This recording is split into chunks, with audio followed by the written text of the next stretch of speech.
One of the top desires of most CEOs is to have their senior teams engage in productive conflict.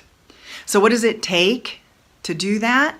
Well, the foundation, I believe, is so that everyone on the team, including the CEO, understands their own threat response and what triggers that threat response. So when I say trigger, I'm talking about those things that set you off, that cause you to act more out of uncontrollable emotion or unthought out emotion, rather than out of creativity or strategy.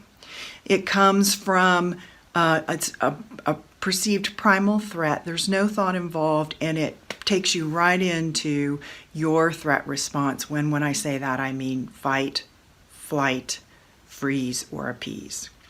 So some people are okay with conflict. In fact, they love conflict. They really embrace conflict and maybe even enjoy it. But the problem often is with people like that is that the conflict is not productive, because their response to conflict, the embracing of it, really going into the heart of the matter and maybe even raising their voice and getting passionate about it, sends the other person into their threat response. And then the issue no longer becomes the issue. It starts to turn into a blame game. On the other hand, other people don't want anything to do with conflict. It's very uncomfortable for them. And they're all about having a productive conversation, but they don't want it to be conflictual. Those people might tend to be more in the freeze mode, the flee mode, or maybe even appeasing others. So what's needed is for everyone to stay out of that reactive threat response, whether it's fight, flight, freeze, or appease, to stay out of their emotional brains and move more into their prefrontal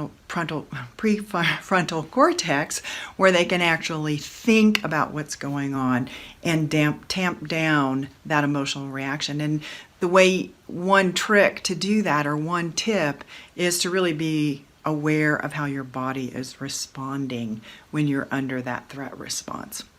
Notice how your body reacts. Do you get flush in the face? Does your heart start racing? Do you just want to curl up? Does you get something in the pit of your stomach? What is it that can tell you that, hey, pay attention, you might be triggered and maybe you need to just take a breath? So whether your typical way of responding to stress is fight, flight, freeze, or appease, become more conscious of when your body is in threat mode.